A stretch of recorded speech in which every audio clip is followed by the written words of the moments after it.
প্রিয় দর্শক, politics plus অনুষ্ঠান থেকে আবারও স্বাগত জানাচ্ছি আপনাদেরকে। এবং যে বিষয়টি নিয়ে আমরা এতক্ষণ কথা বলছিলাম, অর্থাৎ যাহা বলিব সত্য বলিব, এই যে চিফ জাস্টিসের এই ঘটনা, তার পেছনে কি রাজনীতি আছে আমরা একটু দেখার চেষ্টা করব। এবং বিশেষ করে বিচার বিভাগ, যে বিচার বিভাগের সম্মান নিয়ে আমরা এত কথা বলি, কিংবা বিশেষ করে সিনহাও তিনিও বলে গেছেন যে বিচার বিভাগ কলুষিত করতে দেয়া কারোরই উচিত নয়, কিন্তু নানাভাবে বাংলাদেশের বিচার বিভাগ কলুষিত হয়েছে, সেই ইতিহাসও আমরা জানি। সে ধরনের তথ্য প্রমাণ, ভিডিও ফুটেজও আমাদের হাতে রয়েছে। আমরা মাননীয় প্রধানমন্ত্রী গণভবনে আজকে এই বিষয়ে কথা বলেছেন। আমরা ছোট্ট 1.5 মিনিট তার বক্তব্য শুনে এসে আমরা আলোচনায় ফিরছি। উচ্চ আদালতের বিচারকদের বয়স ৬২ আমাদের সংবিধানে ছিল, সেটাকে ৬৫ করা হয়েছিল। এরপর আবার সেটাকে কমিয়ে দিয়ে ৬৫ থেকে ৬২ করে দিয়ে বিচারক বিদায়ের ব্যবস্থা করা হয়। কারণ বারবার এই ধরনের খেলা কিন্তু একবার না, অনেকবারই এই ধরনের ঘটনা ঘটে। ওই বিএনপি তারা জিয়াউর রহমান এই ঘটনাটা ঘটায়। আবার এজলাসে প্রধান বিচারপতি বসে আছেন, তিনি জানেনও না যে তিনি নাই, মার্শাল প্রোক্লামেশনের মাধ্যমে তাকে বিদায় দেওয়া হলো। তিনি ওখানে বসে একজন বলল যে আপনি নাই, বাস নাই হয়ে গেল।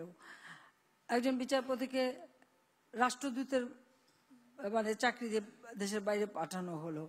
শুধু তাই না, ৯৬ থেকে আমরা সরকার আসার পর যতজন বিচারক আমরা নিয়োগ দিয়েছিলাম, একই দিনে ১০ জন বিচারকরে তাদের কনফার্ম করা হলো না তাদের পত্রপাঠ বিদায়। এরপরে আবার আরও ৬ জনকে, তারপরে আবার কয়েকজনকে, এভাবে মানে আমাদের নিয়োগকৃত যা সবই বিদায় দিতে হলো। অবশ্য পরে রিট করে কয়েকজন ফেরত। এই জাতীয় ঘটনাও ঘটিয়েছে। প্রশাসনে একই অবস্থা, সেখানে মানে দলীয়করণ চরম পর্যায়ে এবং কোনো নিয়ন্ত্রণ, ডিসিপ্লিন কিছুই ছিল না। ওই যা হুকুম দিবে সেটাই পালন করতে হবে, এই ধরনের একটা অবস্থা সেখানে সৃষ্টি হয়েছিল। আমরা শুনছিলাম। আমরা আবারও একটু আহমেদ আজম খানের কাছে যাব। আজম ভাই, প্রধান বিচারপতির সেই চিঠিটির শেষ লাইনটি যদি একটু আপনাকে পড়ে শোনাই। তিনি বলছেন যে প্রধান বিচারপতির প্রশাসনে হস্তক্ষেপ করলে এটি সহজেই অনুমেয় যে সরকার উচ্চ আদালত হস্তক্ষেপ করছে এবং এর দ্বারা বিচার বিভাগ ও সরকারের মধ্যে সম্পর্কের আরও অবনতি হবে, যা রাষ্ট্রের জন্য কল্যাণ বয়ে আনবে না। আপনার কি মন্তব্য? মাননীয় প্রধান বিচারপতি খুব সত্য কথাটি বলে গেছেন। তবে একটু বলি, আপনি আমাকে মাঝখানে বন্ধ করে দিয়েন না। আমার একজন সম্মানিত আলোচক বলেছেন যে এটা নিয়ে আমরা যেন রাজনীতি না করি। সারা দেশে একটু জরিপ করে দেখুন যে আমরা বিচার বিভাগের স্বাধীনতার প্রশ্নেই কথা বলছি, এখানে রাজনীতি করছি না। আসলে সারা দেশটাকে যেমনি সরকার ভয়ের চাদরে মুড়িয়ে দিয়েছে, ডুবতে ডুবতে বিচার বিভাগে যেটুকু ছিল, প্রধান বিচারপতিকে বিদেশে যেতে বাধ্য করার পর ফলে পুরো বিচার বিভাগও ভয়ের চাদরে মুড়িয়ে দেয়া হলো। এখন আপনি হয়তো বলবেন যে প্রধান বিচারপতির বিরুদ্ধে 11টি অভিযোগ।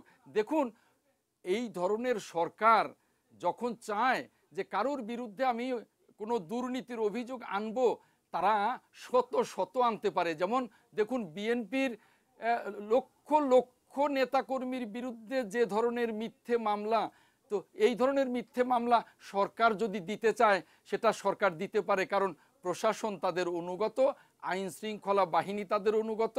কাজেই সারা দেশটাই এই সরকারের ভয়ে একটা ভয়ের চাদরে মোড়ানো। অতএব আমরা কোনো রকমের রাজনীতি করছি না।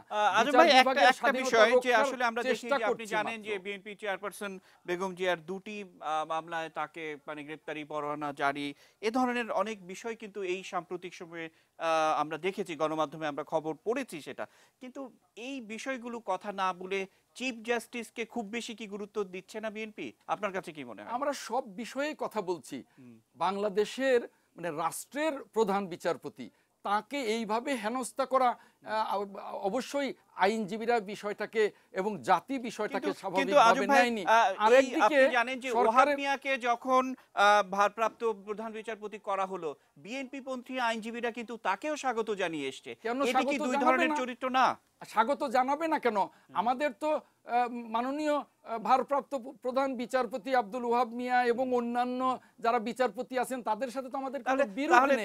তাহলে এই যে ডাবল স্ট্যান্ডার্ড কি না এই জিনিসটাকে, যে একদিকে চিফ জাস্টিসের মুখপাত্র হওয়া, অন্যদিকে আবার ভারপ্রাপ্ত যিনি, তারকে স্বাগত জানানো, মানে এটি কি মনে হয়? আপনি বোধহয় ভুল বলেছেন। আমাদের ডাবল স্ট্যান্ডার্ড না, আমরা সকল বিচারপতিকেই সম্মান করি যাকে আজম ভাই, এইভাবে আবারও বিদায় একটু দেওয়া যে হয়েছে সকল তার বিচারপতিকে বিদায়টা। আপনারা সম্মান করেন, জি। আমি একটি বিচারের উদাহরণ দিতে চাই। কর্নেল তাহেরকে যে মামলায় ফাঁসি দেওয়া হলো, সেই আইনটিতেই আছে সর্বোচ্চ সাজা 10 বছরের, কিন্তু কর্নেল তাহেরের কিন্তু ফাঁসি হয়েছে। এবং এই বিষয়টি আবার সব বিচারককে আপনারা সম্মান দেখান, সেই শুনুন, বিচারকটি শুনুন, নাম বললে আপনারা সবাই চিনবেন। শুনুন, ওই আলোচনাটা আজকে না এনে শুধু ওই জি, একটা জি, ওই আপনার কথা বিষয়ের বুঝতে উপরে পেরেছি। আপনি প্রিয় আলোচনা দর্শক, আনেন, এই মুহূর্তে একদিন করব। আমাদের একজন খুলনা থেকে একজনকে আমরা একটু সংযুক্ত করতে চাই। তিনি ডাক্তার SK বাহারুল আলম, সভাপতি বাংলাদেশ মেডিকেল অ্যাসোসিয়েশন খুলনা এবং বিশিষ্ট মুক্তিযোদ্ধা। নিশ্চয়ই বাহার ভাই, আপনি শুনছেন, এবং যেই বিষয়গুলো বিতর্কে আমরা সবসময় এই আলোচনাগুলোর মধ্যে আনি, কিন্তু আমরা পরিষ্কার করে পরিষ্কার চিত্রটা বলি না, যে কারণেই কিন্তু আমাদের এই সংকটগুলো আস্তে আস্তে প্রকট সংকটে পরিণত হয়, এবং আমরা রাজনীতিটাই আসলে খুব বেশি করার চেষ্টা করি। বাহার ভাই। আমি একটু ভিন্ন আঙ্গিকে এবং ভিন্ন প্রেক্ষাপটে কথা বলবো। বিষয়টি হলো, বিচার বিভাগ রাষ্ট্রের নাগরিকদের কাছে নিরাপত্তা এবং মর্যাদার একটি বড় স্তম্ভ। এর উপরে নির্ভর করে অসহায় নিরীহ নাগরিকরা বেঁচে থাকে। এই বিচার বিভাগের আস্থা মর্যাদা রক্ষা করার দায়িত্ব রাষ্ট্রের। সুরেন্দ্রনাথ সিনহার ব্যক্তিগত অপরাধের কারণে, অন্যায়ের কারণে, দুর্নীতির কারণে এই বিভাগের মর্যাদা ক্ষুণ্ণ হতে পারে, এটি কোনোভাবেই হতে দেওয়া শোভন হবে না।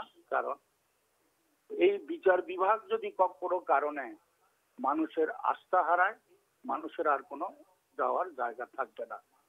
এছাড়াও আন্তর্জাতিক বিশ্বে বাংলাদেশের ভাবমূর্তি ব্যাপক অংশে ক্ষুণ্ণ হবে, যেহেতু রাষ্ট্রের প্রধান বিচারপতির বিরুদ্ধে এত সব দুর্নীতির অভিযোগ যখন প্রচার হবে বা প্রচার হয়ে গেছে অলরেডি, এইটা আসলে আর যেন না বাড়ে, আর যেন না বাড়তে দেওয়া হয়।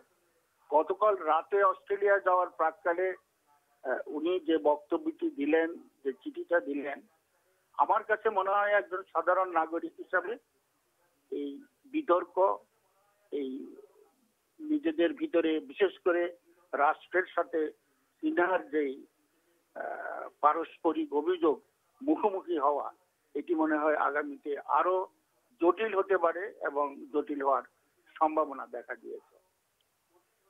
আমি নাগরিক হিসাবে এটুকুই মনে করি যে এই অভিযোগগুলো যেগুলো তার বিরুদ্ধে আনা হয়েছে, রাষ্ট্রপতি যেটি জানেন, সরকার এবং সরকার প্রধান যে অভিযোগগুলো জানে, এইগুলোকে এভাবে পাবলিকলি প্রচার মাধ্যমে সকল জায়গায় ছড়ায় ছিটিয়ে না দিয়ে, কথা বলার সুযোগ না দিয়ে, এটি আইনি পথে বিচার হয়ে সমাধান হওয়া উচিত।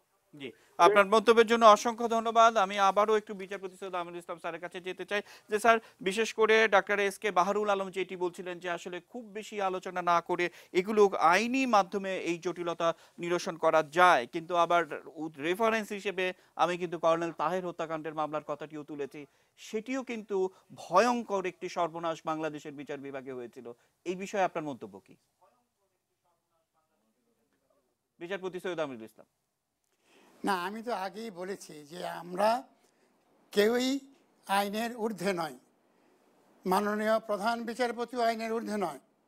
সুতরাং তার বিরুদ্ধে যে অভিযোগগুলি উত্থাপিত হয়েছে, এখন ওই যে আমাদের আমার পূর্বে যিনি কথাটা বললেন, একটা সঠিক কথা বললেন, যে এখন এই যাওয়ার প্রাক্কালে তিনি যেই চিঠিটা দিয়ে গেলেন এবং যেই বিতর্কের সৃষ্টি করলেন, এখন এটা জনমনে একটা বিভ্রান্তির সৃষ্টি করেছে। এবং সেই বিভ্রান্তি নিরসনের জন্য আজকে আপনারা দেখেছেন সুপ্রিম কোর্টের পক্ষ থেকেও কিন্তু একটা বিবৃতি প্রচার করা হয়েছে, যেখানে আমরা জানতে পারি যে মাননীয় প্রধান বিচারপতির বিরুদ্ধে যে অভিযোগগুলি উত্থাপিত হয়েছে, সেগুলি অন্যান্য আপিল বিভাগের অন্যান্য বিচারপতিরাও পর্যালোচনা করে তারাও প্রাথমিক পর্যায়ে সন্তুষ্ট হয়েছেন যে এর কোনো সন্তোষজনক জবাব মাননীয় প্রধান বিচারপতি দিতে পারেননি। সরকার এটা নিয়ে প্রথমে কোনো উচ্চবাচ্য করেনি। তিনি যদি ছুটিতে থাকতেন বা কোনো কথা না বলে বিদেশে চলে যেতেন, তাহলেও তো এইগুলি নিয়ে সাধারণ মানুষের মধ্যে আলোচনাটা থেমে যেত। কিন্তু আজকে যেহেতু যাওয়ার পাককালে তিনি এমন একটা বিভ্রান্তিকর বক্তব্য দিয়েছেন, ফলে আজকে এইটা আইনি পন্থায় তার সমাধান হওয়া উচিত। এই প্রসঙ্গে আমি একটি কথা বলতে চাই। অনেক হয়তো মনে করবেন যে সুপ্রিম জুডিশিয়াল কাউন্সিলে তো এই প্রশ্নটা উত্থাপন করা যেত। আমি ব্যক্তিগতভাবে মনে করি যে সুপ্রিম জুডিশিয়াল কাউন্সিল এখনও সংবিধানসম্মতভাবে আমাদের দেশে প্রতিষ্ঠিত হয়নি।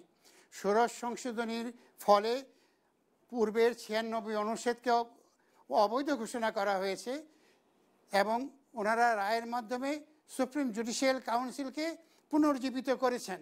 কিন্তু যতক্ষণ পর্যন্ত না জাতীয় সংসদ আরেকটি সংশোধনের মাধ্যমে এই সুপ্রিম জুডিশিয়াল কাউন্সিলের পন্থাকে যদি সংবিধানের সাথে সংযোজিত না করেন, ততদিন পর্যন্ত এটা কার্যকরী হবে না, এক।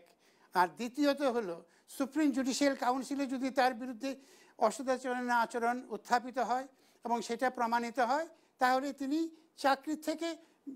চাকরি হারাবেন।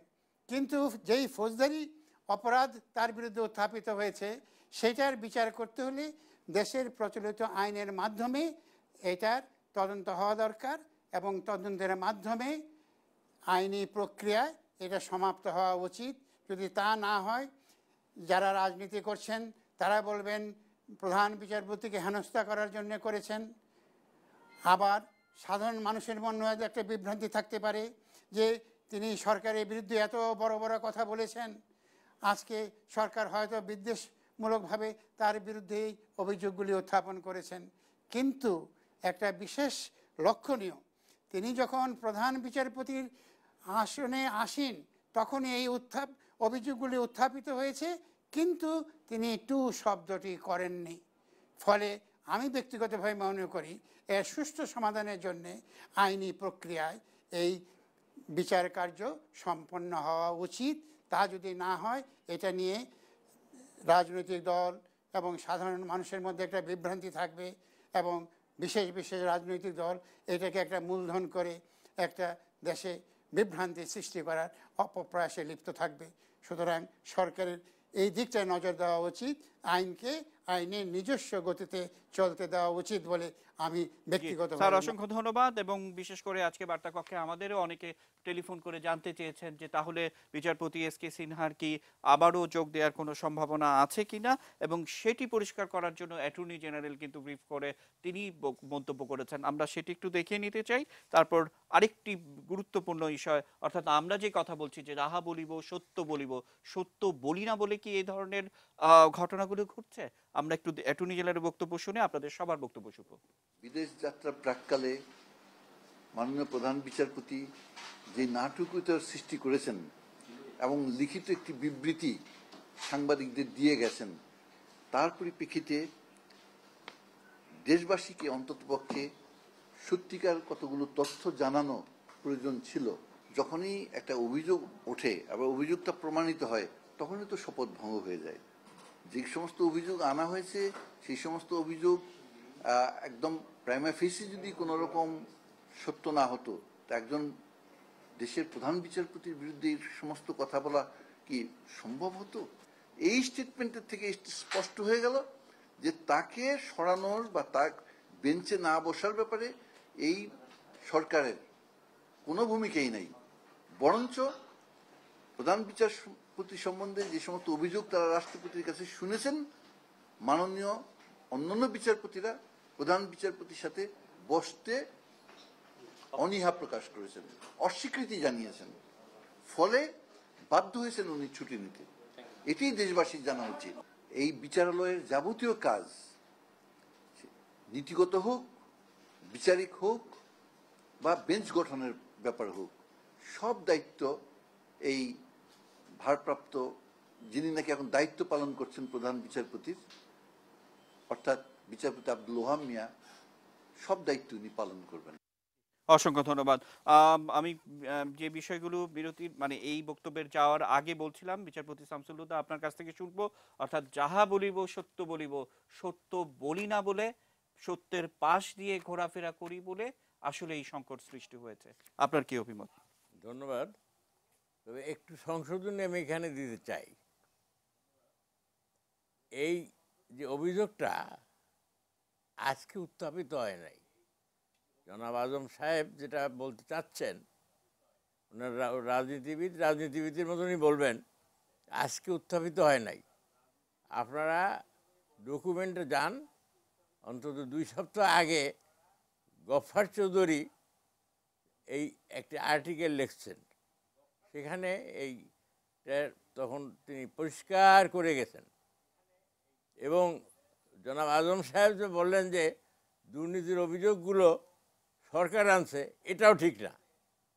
71 টেলিভিশনে এই ডকুমেন্টগুলোকে দেখানো হয়েছে, সেটাও 2 সপ্তাহ আগে। 2 সপ্তাহ আগে যদি দেখানো হয়ে থাকে, যাওয়ার সময় উনি কেন, জনাব সৈয়দ আমিনুল ইসলাম সাহেবের সাথে আমি একমতে বলতে চাই, উনি এটার কোনো উত্তর উনি দিলেন না কেন?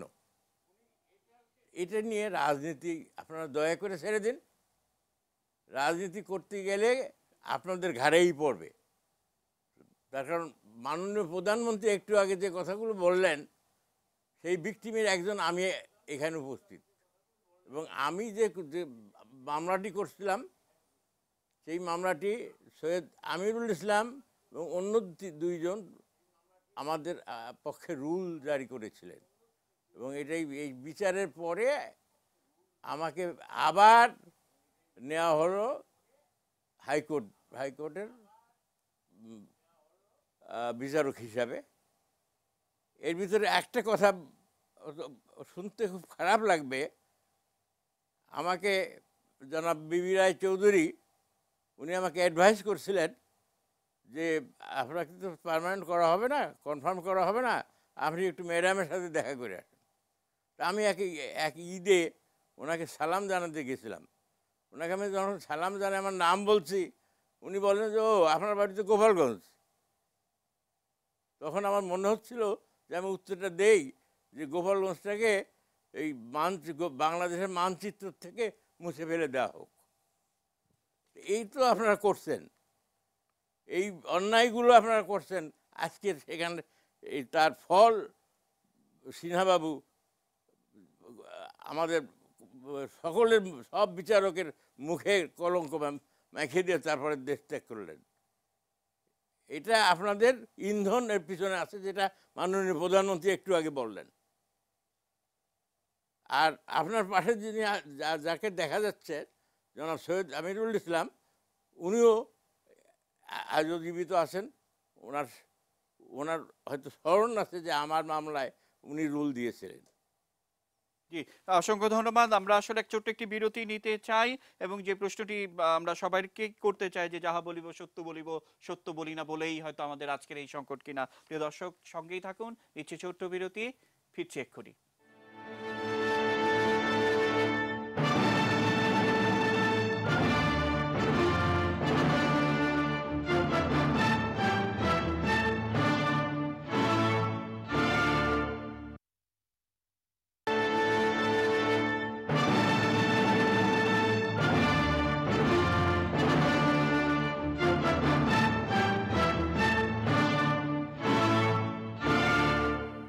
দর্শক, বিরতির পর আবারও স্বাগত জানাচ্ছি। আমরা অনুষ্ঠানের প্রায় শেষ ধাপে চলে এসেছি।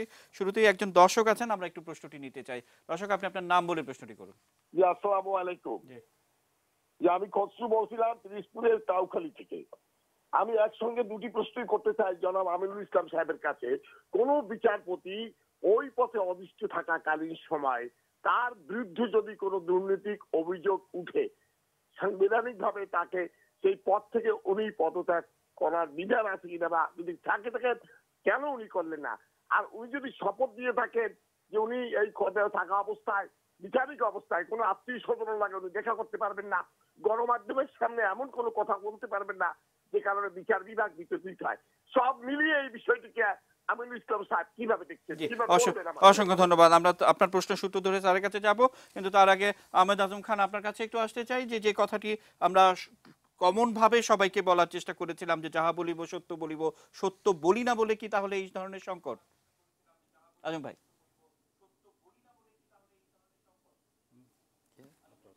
আমাকে হ্যাঁ বলছেন? জি আজম ভাই আপনাকে। আচ্ছা, আপনি আবার প্রশ্নটি করুন। জি মানে আমরা যে কমন প্রশ্নটি যে যাহা বলিব সত্য বলিব, সত্য বলি না বলে কি এই আজকের সংকটটি আপনার কাছে কি মনে হয়? দেখুন, এখানে সত্য বা মিথ্যের প্রশ্ন নয়, এখানে প্রশ্নটি হলো যে সত্য বলেও কিন্তু সরকারের বিরুদ্ধে গেলে তিনি আটকে যেতে পারেন। এই যে আপনার ওনারা বলছেন সম্মানিত আলোচক বৃন্দ যে উনি কেন এই প্রশ্নের জবাব দিয়ে গেলেন না। দেখুন, 2 সপ্তাহ আগে গাফফার চৌধুরী লিখেছেন, এরপরে আপনার চ্যানেল 71-এ কথা উঠেছে, এই সময়ে তো ওনাকে আর মিডিয়ার সামনে আসতে দেওয়া হয়নি। আর 71-এর পরিচয়ও জাতি জানে, আর গাফফার চৌধুরীর পরিচয়ও জাতি জানে। তারপরে আমার একজন সম্মানিত আলোচক বলেছেন যে ম্যাডাম খালেদা জিয়া যখন প্রধানমন্ত্রী ছিলেন তার সাথেও দেখা করেছি। এই বিষয়টা তো খুব একটা নৈতিকতার সাথে যায় না। কারণটা হলো যে বিচার বিভাগটা তো রাষ্ট্রের প্রতিষ্ঠান, এটা তো সরকারের প্রতিষ্ঠান না। কাজে সরকারের কারো কাছে যদি আপনি তদবির করে বিচারপতি হন, বলা তো যায় না কখন সরকারের কোন ব্যক্তি কাঠগড়ায় আসে। আমরা কিন্তু ইন্দিরা গান্ধীকে প্রধানমন্ত্রী থাকা অবস্থায়ও কাঠগড়ায় দেখেছি। কাজেই বিচার বিভাগ একেবারেই অন্য রাষ্ট্রের এমন একটি প্রতিষ্ঠান যার সাথে কারুরই ওই সমঝোতার বিষয় নয়। অতএব এই জিনিসগুলো আমাদেরকে কিন্তু লক্ষ্য রাখতে হবে। আরেকটা জিনিস চাই জি সাজু ভাই, যে সবকিছু মিলিয়ে যে আসলে আমরা যখনই রাষ্ট্রীয় ক্ষমতায় যারা থাকি তারাই কিন্তু সবসময় দেখা যায় যে এই বিচার বিভাগকে নানাভাবে ব্যবহার করার চেষ্টা করেছে। KM হাসানের কথা তো একেবারে সবারই মনে আছে, আজকে প্রধানমন্ত্রীও তার কিছুটা বলল।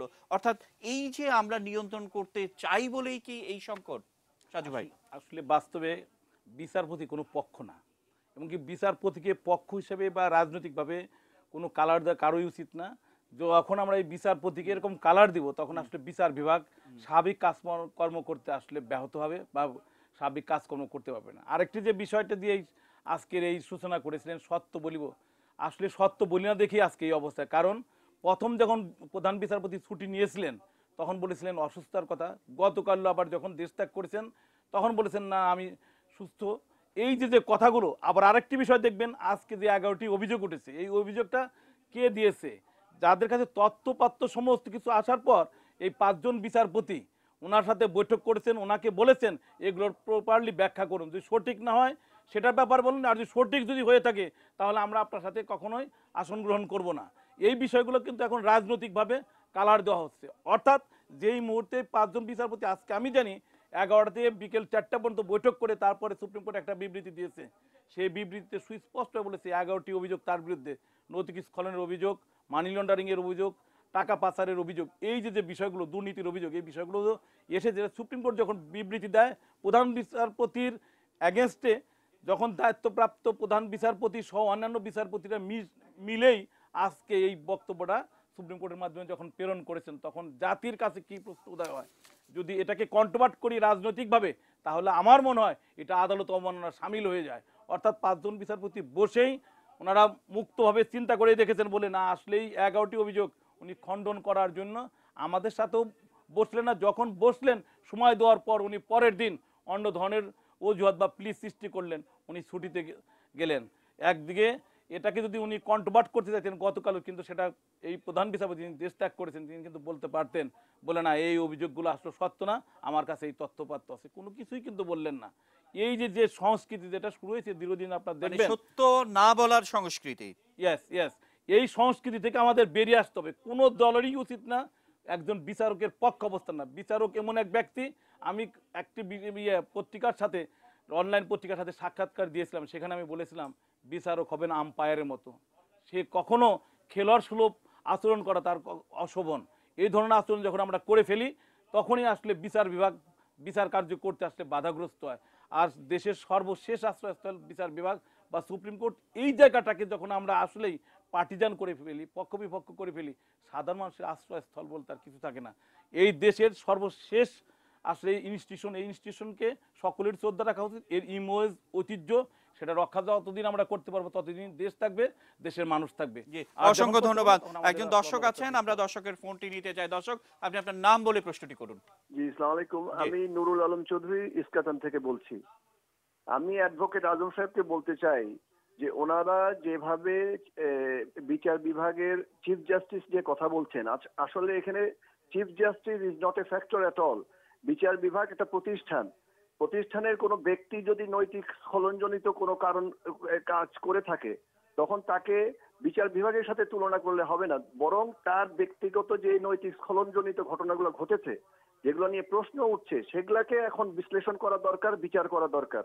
আমার সবচেয়ে বড় একটা প্রশ্ন থাকবে তার কাছে যে ওনাদের প্রতিষ্ঠাতা জিয়াউর রহমান কেন জাস্টিস সাইমের কাছ থেকে সিএমএলএ পদটা কেড়ে নিয়ে নিজে সিএমএলএ হলেন, এই বিষয়টাকে তাদেরকে জাতির কাছে পরিষ্কার করা জি, দরকার। অসংখ্য আপনার প্রশ্ন আমরা বুঝতে পেরেছি।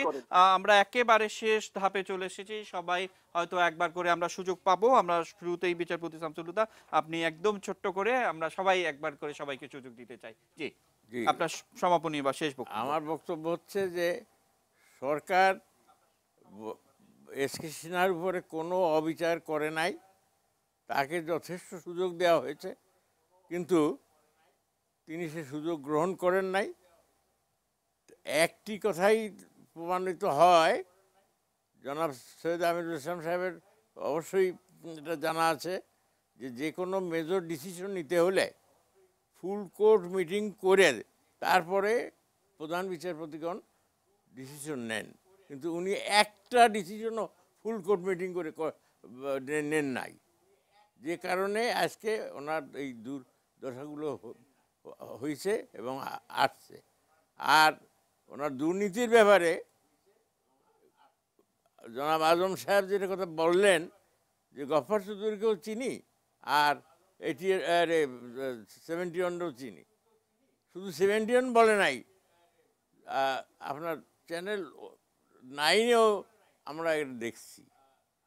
এই ডকুমেন্টগুলো যে ফার্মার্স ব্যাংকের থেকে লোন হিসেবে নিয়ে ওনার অ্যাকাউন্টে জমা হয়েছে, ওনার ব্যক্তিগত অ্যাকাউন্টে সুপ্রিম কোর্ট শাখায় জমা হয়েছে, এই লোনগুলো বা কীভাবে হলো আর কিভাবে এই 6 কোটি টাকা ওনার ব্যাংকে জমা হলো। জি স্যার, আমরা একেবারে শেষ পর্যায়ে, আমাদেরকে সময় দেওয়ার জন্য আবারও ধন্যবাদ। আমাদের কাউখালী থেকে একজনের প্রশ্ন ছিল বিচারপতি সৈয়দ আমিরুল ইসলাম স্যারের কাছে। স্যার, সেই প্রশ্নের জবাবে যদি আপনি ছোট করে কিছু বলেন। স্যার,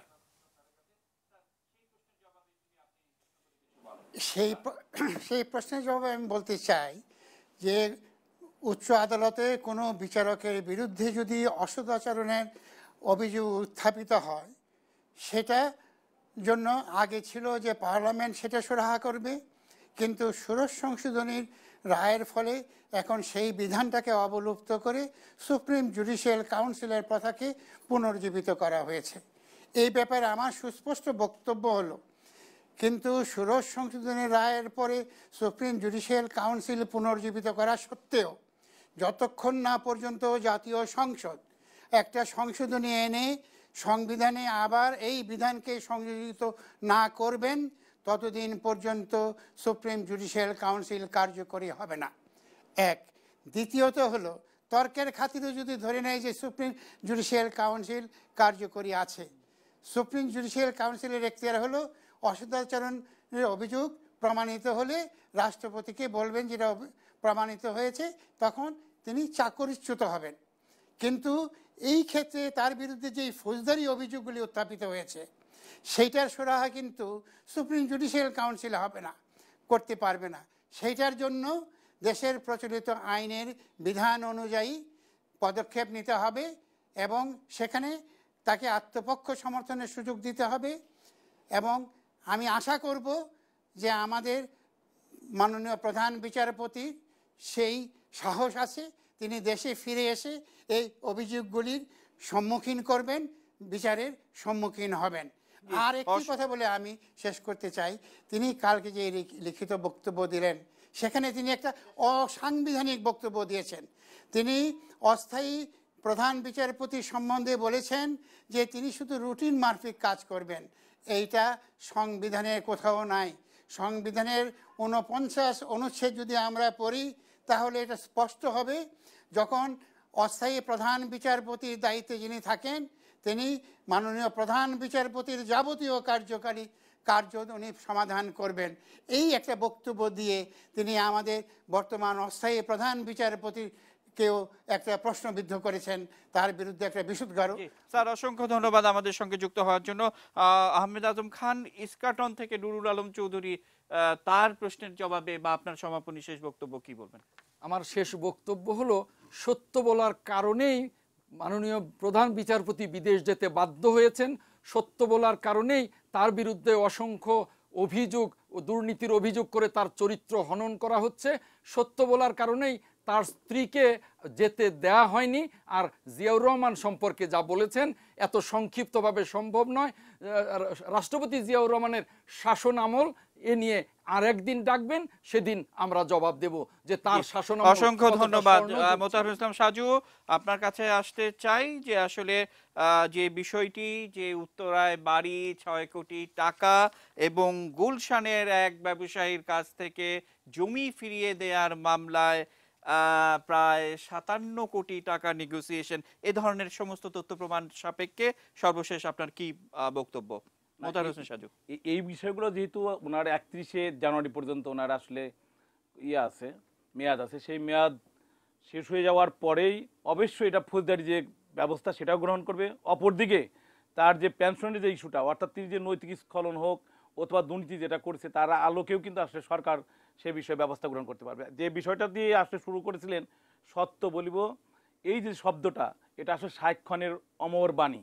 একজন এই অমর বাণী যিনি সাক্ষ্য প্রদান করেন, শপথনামা পাঠ করেন, তিনি এটা বলেই যদি পাঠ করতে পারেন, কিন্তু আমরা যখন দায়িত্বপূর্ণ পদে থেকে এই সত্য না বলে যখন অসত্য কথাগুলো বলি, তখনই আসলে রাজনীতির সৃষ্টি হয়। আজকে আমাদের মনে হয় শপথ নেওয়া উচিত, সাধারণ মানুষের শপথ নেওয়া উচিত। আমরা যারা এই ধরনের আসলে এই কথাগুলো বিভ্রান্তি সৃষ্টি করে যাই, সত্য জেনেও যেন অসত্য প্রকাশ করে থাকি, অন্তত আজকে থেকে শপথ নেওয়া উচিত বলে না, আমরা আসলে বাস্তবের সত্যই বলবো। আর অসংখ্য ধন্যবাদ সাজু ভাই এবং আমাদের সঙ্গে যারা সবাই এতক্ষণ ছিলেন প্রত্যেককে শুভেচ্ছা জানিয়ে শেষ করতে চাই। এবং শেষ কথা, যাহা বলিব সত্যই বলিব। প্রিয় দর্শক, এই অনুষ্ঠানটি রাত 3টা 15 মিনিট এবং সকাল 8টা 15 মিনিটে পুনঃপ্রচারিত হয়। দেখার আমন্ত্রণ জানিয়ে শেষ করছি। শুভরাত্রি।